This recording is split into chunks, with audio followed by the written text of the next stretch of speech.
Indian economy का सबसे last chapter है comparative development experience of India, Pakistan and China. इस चैप्टर से 8 मार्क्स के क्वेश्चन कंफर्म है। ठीक है, तो ये चैप्टर बहुत अच्छे से करना है आपको। 8 मार्क्स का आने ही आने हैं। अब टाइप ऑफ क्वेश्चन है कि ये कैसे आता है, किस टाइप का आता है। तो मोस्टली कॉमनली अगर आप देखेंगे तो 4 एमसीक्यू आते हैं इस पर और 4 नंबर के क्वेश्चन आता है मोस्टली अगर देखा जाए। बट दिस इज मतलब ये हार्ड एंड फास्ट रूल नहीं कि ऐसा ही आएगा, बट कॉमनली ये देखा गया है कि 4 आपके एमसीक्यू आएंगे और 4 नंबर का क्वेश्चन आएगा। कभी कभार ये भी होता है कि 2 एमसीक्यू आए, ठीक है, और 6 नंबर के न्यूमेरिकल क्वेश्चन आ गए 3-3 मार्क्स के। और कभी ऐसा भी हो सकता है कि पूरे 8 मार्क्स का आपका जो है पूरा का पूरा थ्योरेटिकल क्वेश्चन आ जाए, एमसीक्यू ना आए। लेकिन बहुत ऐसा रेयरली होगा। समझ में आ रही बात? ऐसा बहुत रेयरली होगा। मोस्टली अगर आप देखेंगे तो 4 एमसीक्यूज आपको देखने को मिलेंगे। ठीक है, अब क्वेश्चन इस चैप्टर में बेसिकली पढ़ना क्या है। इस चैप्टर में सबसे इंपॉर्टेंट हमें पढ़ना है, आपको हमें पढ़ना है economy of Pakistan, economy of China. Economy of Pakistan और इकोनॉमी ऑफ चाइना में से एमसीक्यू क्वेश्चंस जरूर आता है। इकोनॉमी ऑफ इंडिया हम ऑलरेडी पढ़ चुके हैं। फर्स्ट चैप्टर में इंडिया की इकोनॉमी कैसी थी, सेकेंड चैप्टर में 1950 टू 1990 तक इंडियन इकोनॉमी का क्या सिचुएशन था, थर्ड चैप्टर में आफ्टर 1991 इंडिया के में जो रिफॉर्म्स आए वो सब हमने पढ़ लिया है। इसीलिए यहाँ पर इस चैप्टर में इंडिया की इकोनॉमी के बारे में बात नहीं करेंगे, वो लास्ट में करेंगे, कॉमन सक्सेस फेलियर में डिस्कस करेंगे, राइट। इस चैप्टर में हम डिस्कस करेंगे इकोनॉमी ऑफ चाइना और इकोनॉमी ऑफ पाकिस्तान। और इकोनॉमी ऑफ चाइना के 5 चीजें हैं जो हमें डिस्कस करना है, उसमें से एक के आने के चांसेस होते ही होते हैं। ठीक है, तो सबसे पहले स्टार्ट करते हैं इकोनॉमी ऑफ चाइना से। देखिए,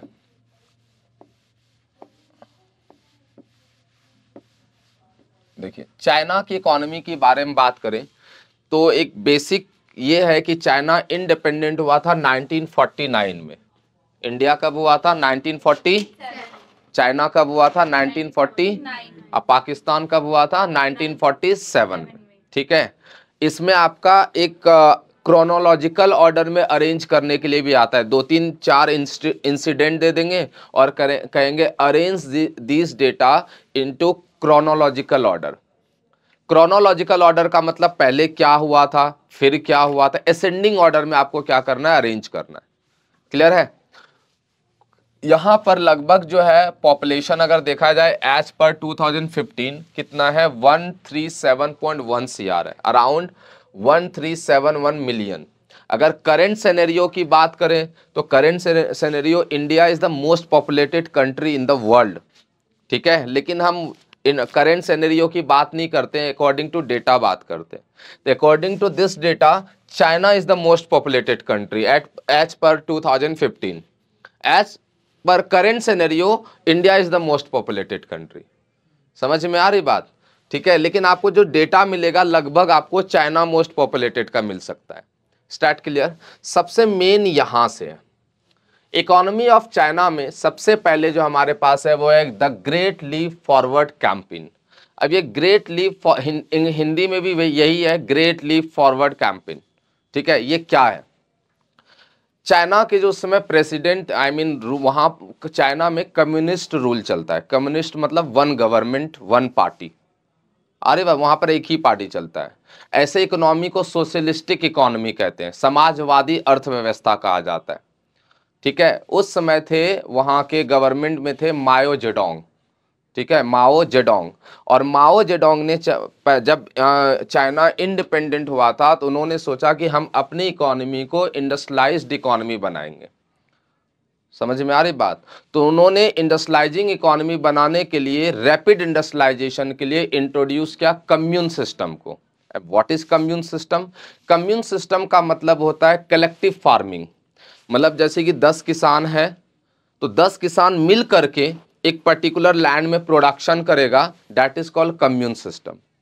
समझ में आ रही बात? और ऐसे 26,000 कम्यून्स स्टार्ट किया था 1956 में फॉर द रैपिड इंडस्ट्रियलाइजेशन, औद्योगिकरण को बढ़ावा देने के लिए। क्लियर है? जब कम्यून सिस्टम स्टार्ट हुआ तो सारे किसान एक ग्रुप में, मतलब 26,000 ग्रुप जो है बनाया गया और सारे किसान जो है अपना अपना प्रोडक्शन करने लगे। लेकिन उस समय शायद एक नेचुरल इंसिडेंट ये रहा कि चाइना में बहुत ज़्यादा मतलब सूखा पड़ गया, ज़मीन उसका पड़ गया था, उसके वजह से प्रोडक्शन ख़त्म, कुछ भी नहीं हुआ प्रोडक्शन, और 30 मिलियन पीपल का डेथ हो गया था। तो इसमें 3-4 डेटा हमें लर्न करने। पहला, ग्रेट लीप फॉरवर्ड कब आया था? 1958 में। एक सेकेंड,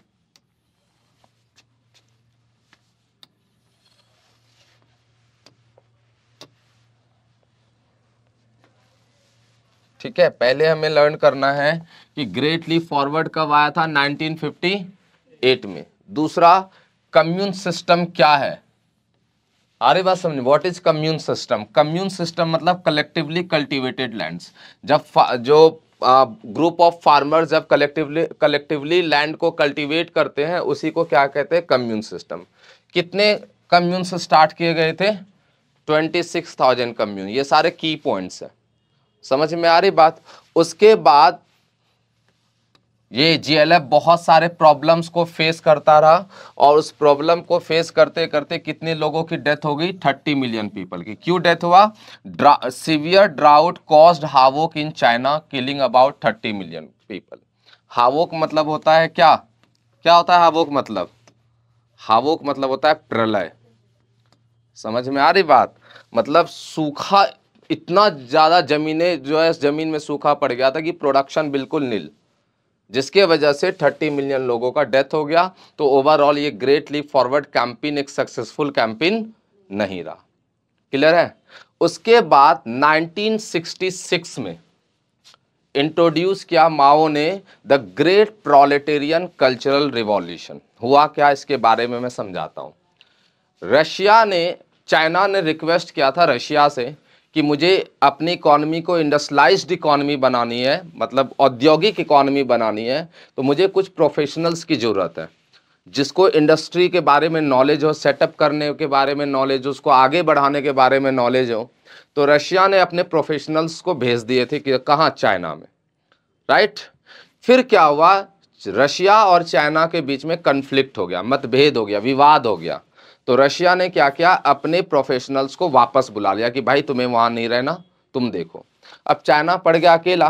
तो चाइना ने क्या किया? तो चाइना के पास जो भी मतलब स्टूडेंट्स थे या प्रोफेशनल्स थे जो कि औद्योगिकरण में जुड़े थे, इंडस्ट्रियलाइजेशन में जुड़े हुए थे, उनको भेज दिया रूरल एरिया में कि जाओ रूरल एरिया में जाओ, इंडस्ट्री सेटअप करो और इंडस्ट्री को चलाओ for the learning technical skills, या आप कह सकते हैं कि इंडस्ट्रियलाइजेशन स्किल को लर्न करने के लिए उनको भेज दिया। कहाँ पर?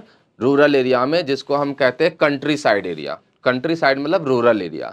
तो उसी को बोला जाता है the great proletarian cultural revolution. समझ में आ रही बात? तो दूसरा जो आपको चाइना में पढ़ना है, जो सेकंड है, the great proletarian cultural revolution. और ये सिस्टम कब तक चलता रहा? अराउंड 10 ईयर तक। ठीक है, कब तक चलता रहा? 10 ईयर तक, 1966 से 76 तक। ठीक है, लेकिन अगर आप हिस्टोरिकल अगर देखो, ये तो इकोनॉमिकल पॉइंट ऑफ व्यू से यहीं तक आएगा। Under which students and professionals were sent to work and learn from the countryside. ठीक है, मतलब जो माओ ने क्या किया, चाइना में जो भी स्टूडेंट्स थे और जो प्रोफेशनल्स थे उसको गांव में भेजा और जाओ, बोला कि जाओ वहां पर इंडस्ट्रियलाइजेशन करना सीखो। ये है इकोनॉमिकल पॉइंट ऑफ व्यू। अगर हिस्टोरिकल पॉइंट ऑफ व्यू से बात करेंगे तो इसकी कहानी कुछ और है। इसकी कहानी ये है हिस्टोरिकल पॉइंट ऑफ व्यू से। कल्चर का मतलब क्या होता है? हमारा आपका जो कल्चर होता है उसी को कल्चर कहते हैं। और रिवॉल्यूशन का मतलब होता है चेंज, क्रांति, राइट। तो उस समय क्या हुआ कि चाइना के गवर्नमेंट ने बोल दिया कि भाई हम एक कल्चर को फॉलो करेंगे। अब हमारे पास जैसे कि हिंदू है, सिख है, मुस्लिम्स है, अरे भाई और भी सारे मतलब रिलीजन है, सब अपने अपने रिलीजन को फॉलो करते हैं। ठीक है, उन्होंने वहां बोला कि सब एक रिलीजन को फॉलो करेंगे, लेकिन लोग इसके अगेंस्ट हो गए, भाई हम अपने रिलीजन को क्यों छोड़े। तो लोग जब इसके अगेंस्ट होने लगे, जब दंगा होने लगा, तो माओ ने क्या किया? रेड गार्ड को हायर किया, जो कि पिक्चर में आपको दिख रहा है। रेड गार्ड एक तरीके से वो बंदा है, वो आदमी है जिसके पास गन हुआ करता था, ठीक है, और भी इक्विपमेंट्स हुए करते थे, और उसको साफ इंस्ट्रक्शन दे दिया गया था कि जो भी इस कल्चरल रिवॉल्यूशन के अगेंस्ट आएगा सीधे मार देना उसको, ठीक है। जिसके वजह से चाइना में इस रिवॉल्यूशन में 1.5 मिलियन लोगों का डेथ हुआ था। लेकिन इसका इकोनॉमिक्स के पॉइंट ऑफ व्यू से ज़्यादा कोई लेना देना नहीं है, ऐसे क्वेश्चंस नहीं आते। जस्ट मैं आपको नॉलेज मतलब बता दे रहा हूँ कि ऐसी चीज़ें हुई थी। चाइना इन सब चीज़ों में हमेशा मतलब स्ट्रांग रहा है, वो काइंडनेस उसके अंदर कुछ भी नहीं है। कोई गवर्नमेंट के अगेंस्ट जाता है, गवर्नमेंट कोई खराब काम भी कर रहा है और वो उसके अगेंस्ट गया, सीधे उसको जान से मार देते थे। कोविड में आपने देखा होगा बहुत सारे चाइना के लोगों ने, डॉक्टर्स ने बोला था कि ये लैब में बनता है, ठीक है, उसके अगेंस्ट भी गए थे, अगले दिन बंदा ही गायब है। समझ में आ रही बात, ठीक है। तो ये चाइना का कोई नया नहीं है, चलता चलता आ रहा है। आ रही बात समझ में।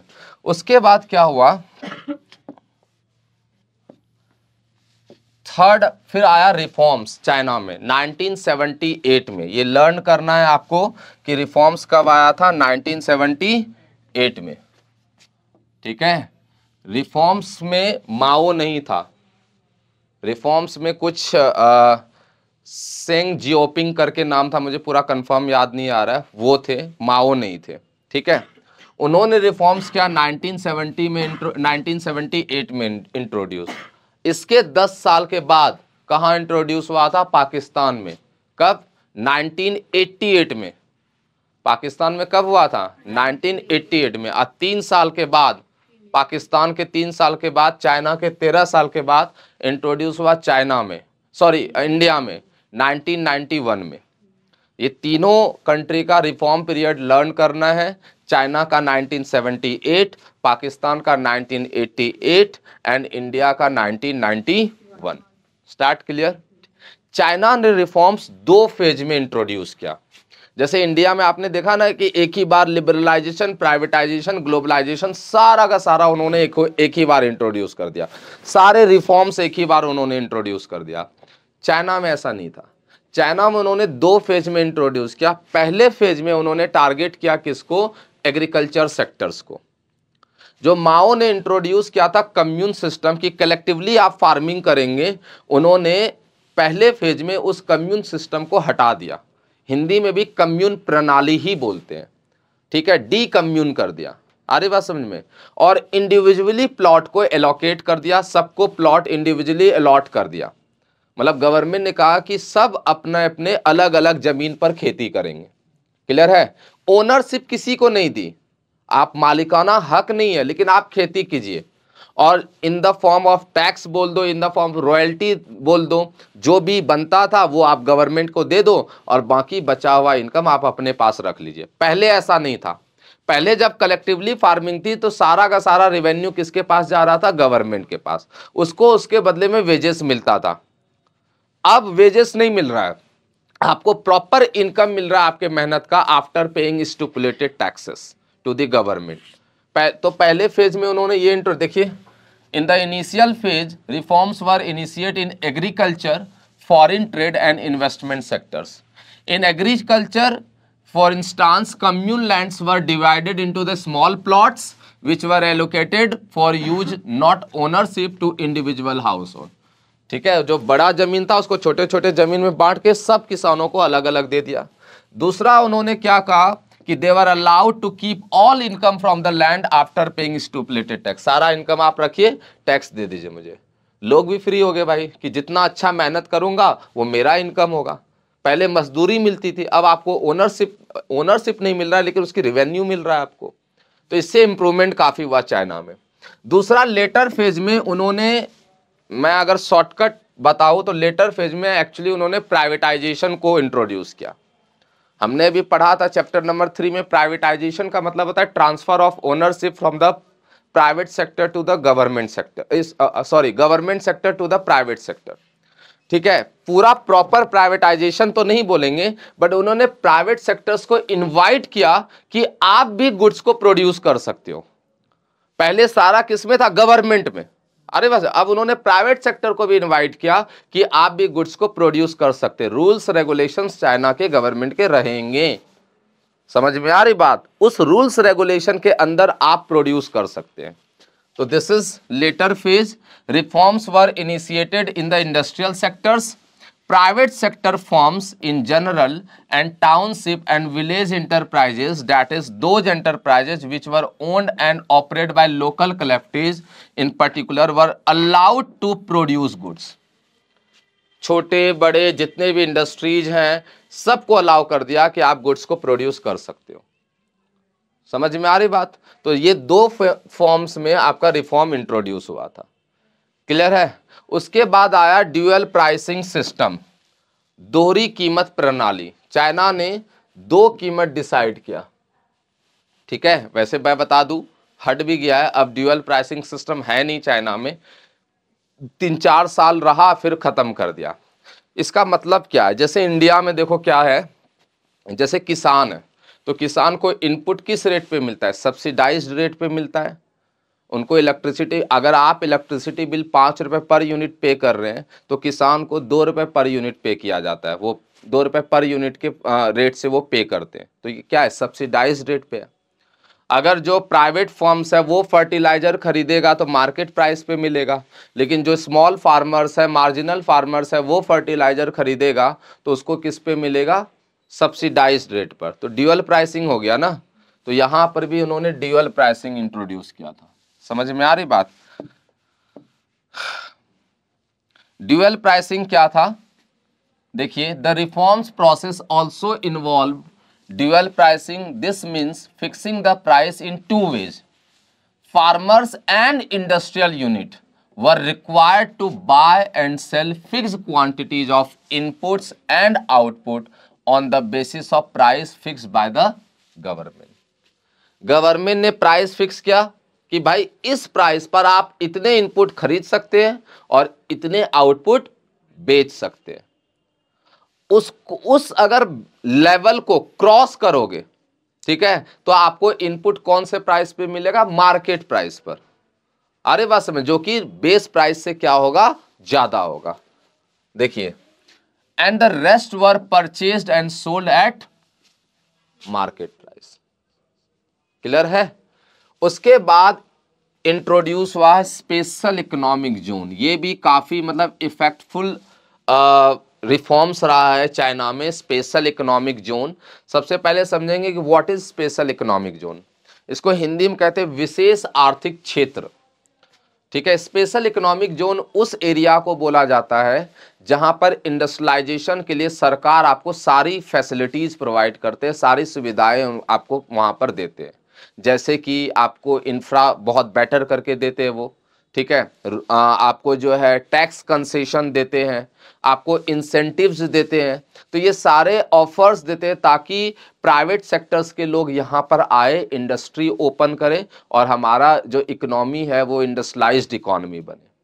तो उसी तरह चाइना ने इंट्रोड्यूस किया स्पेशल इकोनॉमिक जोन और सारे प्राइवेट सेक्टर्स को उन्होंने फैसिलिटीज दी, इंफ्रास्ट्रक्चर की, उनको टैक्स कंसेशन दिया ताकि ये लोग आकर के बिजनेस को ओपन करें। अब आपके इकोनॉमी की जितना इंफ्रास्ट्रक्चर बेटर होगा, जितना ज़्यादा इंडस्ट्रियलाइज्ड इकोनॉमी होगी, फॉरेन जो इन्वेस्टर्स है उतना ही अट्रैक्ट होगा आपके इकोनॉमी में इन्वेस्ट करने के लिए। आज इंडिया में फॉरेन सेक्टर्स इन्वेस्ट करने के लिए अट्रैक्ट होते हैं। क्यों अट्रैक्ट होते हैं? क्योंकि इंडिया एक ग्रोइंग इकोनॉमी हो गई है, आरे बात समझ में। और आज इंडिया में परचेजिंग पावर लोगों की काफ़ी हाई हो गई है, स्टैंडर्ड ऑफ लिविंग जो है काफ़ी इंप्रूव हो गया। तो वो लोग इन्वेस्ट कर रहे हैं। क्यों? क्योंकि यहाँ का इंफ्रास्ट्रक्चर अच्छा है। हमारे गवर्नमेंट उनको बहुत सारे टैक्स कंसेशंस वगैरह भी देते हैं, उनको इंसेंटिव्स देते हैं, तभी तो वो लोग यहाँ पर आ रहे हैं। तो to attract the foreign investors, China introduced special economic zone, ठीक है। विदेशी निवेशक को अट्रैक्ट करने के लिए चाइना ने क्या ओपन किया? विशेष आर्थिक क्षेत्र। China established special economic zone. These zones offered all basic amenities to the investors. Accordingly, China became a lucrative destination for FDI, जो कि आज इंडिया है। अरे बात समझ, lucrative मतलब मैक्सिमम लोग चाहते थे कि कहाँ इन्वेस्ट करें? चाइना में इन्वेस्ट करें, यहाँ बहुत स्कोप है। और आज बहुत सारे इन्वेस्टर्स चाइना में अपने इन्वेस्टमेंट को विड्रॉल करके कहां कर रहे हैं, इंडिया में कर रहे हैं। ये एक अचीवमेंट है, ठीक है। तो मैंने आपको 5 चीजें पढ़ाया है।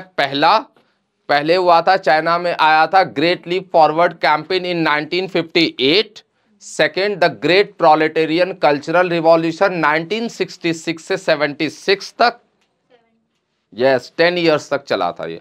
फिर 1978 में इंट्रोड्यूस हुआ इकोनॉमिक रिफॉर्म्स, फिर आया ड्यूअल प्राइसिंग सिस्टम, अब फिर स्पेशल इकोनॉमिक जोन। क्लियर है? ऐसे बहुत सारे खुले थे, ठीक है। अनलिमिटेड नहीं यार, लिमिटेड। अनलिमिटेड मतलब वी कैन काउंट, ठीक है। मुझे एग्जैक्ट तो नंबर नहीं पता, बट स्पेशल इकोनॉमिक जोन जैसे कि फॉर एग्जांपल नोएडा में खुल गया, उसी तरह फॉर एग्जांपल जयपुर में, इस तरह वहां पर भी, हाँ, तो बहुत सारे ओपन हुए थे, ठीक है। उसके बाद अब बात करेंगे हम पाकिस्तान के बारे में। पाकिस्तान को इस्लामिक रिपब्लिक ऑफ पाकिस्तान भी कहते हैं। इंडिपेंडेंस 14 अगस्त 1947 में हुआ था। 1971 में सिविल वॉर हुआ था, जिससे ईस्ट पाकिस्तान और बांग्लादेश क्या हो गए, डिफरेंट, मतलब अलग अलग हो गए, ठीक है। इकोनॉमिक्स में इसका थोड़ा सा कभी कभी आ सकता है, इतना ज़्यादा इंपॉर्टेंट नहीं है। इंपॉर्टेंट आपका यहाँ से है। पॉपुलेशन, इसके बारे में हम बाद में भी डिस्कस करेंगे, तो सीधा इकोनॉमी के बारे में बात करते हैं। पाकिस्तान और इंडिया की इकोनॉमी में कुछ चीज़ें सिमिलर है, जैसे कि इंडिया में भी मिक्स्ड इकोनॉमी सिस्टम चलता है, पाकिस्तान में भी मिक्स्ड इकोनॉमी है। मिक्स्ड मतलब होता है कैपिटलिस्ट एंड सोशलिस्टिक का मिक्सचर। अरे बात समझ में, ऐसे इकोनॉमी को मिक्स्ड इकोनॉमी कहा जाता है। समाजवादी भी और पूंजीवादी भी, मतलब यहां पर what to do, what to produce, how to produce and for whom to produce, क्या उत्पादन करे, कैसे उत्पादन करे, किसके लिए उत्पादन करे, ये टाटा भी सोचते हैं, महिंद्रा भी सोचते हैं, बिरला भी सोचते हैं, अडानी भी सोचते हैं। अरे बात समझ में, और हमारी सरकार भी सोचती है। तो यहां पर प्रोड्यूसर गवर्नमेंट भी है और प्राइवेट भी है। तो जब गवर्नमेंट और प्राइवेट दोनों प्रोड्यूसर्स होते हैं तो उसी को मिक्स्ड इकोनॉमी बोला जाता है, मिश्रित अर्थव्यवस्था बोला जाता है। तो पाकिस्तान में भी कौन सी अर्थव्यवस्था है, मिश्रित अर्थव्यवस्था है। जिस तरह इंडिया में बहुत सारे सिस्टम इंट्रोड्यूस हुआ, जैसे लैंड सीलिंग इंट्रोड्यूस किया गया था, याद हो अगर आप चैप्टर नंबर 2 में पढ़ाया था, जिसमें लैंड को फिक्स कर दिया था, ठीक है। फिर उसी तरह इंपोर्ट सब्स्टिट्यूशन पॉलिसी इंट्रोड्यूस हुआ था, लाइसेंसिंग पॉलिसी इंट्रोड्यूस हुआ था, फिर हमने जो है क्या कह रहा है, ग्रीन रिवॉल्यूशन, इस तरह के बहुत सारे चीज़ें इंट्रोड्यूस हुई, हमने पढ़ाई है। उसी तरह कुछ चीज़ें पाकिस्तान में भी 1950s और 60s में, ठीक है, पाकिस्तान में बहुत सारे पॉलिसी इंट्रोड्यूस हुआ, जैसे कि इंपोर्ट सब्स्टिट्यूशन पॉलिसी इंट्रोड्यूस हुआ, और भी बहुत सारे पॉलिसी इंट्रोड्यूस हुए। क्लियर है? उसके बाद ग्रीन रिवॉल्यूशन आया, किसमें, पाकिस्तान में। ग्रीन रिवॉल्यूशन का मतलब आप लोग जानते ही हैं, प्रोडक्शन में इंक्रीमेंट होना, उसी को green, use of HYV seeds, high yielding variety seeds, ठीक है। उसके बाद ये दो बहुत इंपॉर्टेंट है, ये दो, ये और ये। पहले पाकिस्तान में भी क्या हुआ था कि वो इंपॉर्टेंस देते थे पब्लिक सेक्टर को, ठीक है। 1970s के पहले वो किसको देते थे इंपॉर्टेंस, पब्लिक सेक्टर को, कि जो भी गुड्स प्रोड्यूस करेगा वो कौन करेगा, पब्लिक सेक्टर करेगा। तो उसमें उन्होंने जो है कैपिटल गुड्स का नेशनलाइजेशन कर दिया था, पूंजीगत वस्तुओं का राष्ट्रीयकरण कर दिया था। राष्ट्रीयकरण का मतलब ये है कि जो भी मतलब इंडस्ट्रीज सेटअप करेंगे वो सारा का सारा किसके अंडर में होगा, पब्लिक सेक्टर, सरकार के अंदर में होगा। प्राइवेट सेक्टर, यहाँ पर PSU नहीं आएगा, प्राइवेट सेक्टर आएगा। तो 1970 के जो बाद है, उन्होंने प्राइवेट सेक्टर को भी अलाउ किया कि आप भी गुड्स को प्रोड्यूस कर सकते हैं। तो यहाँ पर क्या हो गया, डीनेशनलाइजेशन हो गया।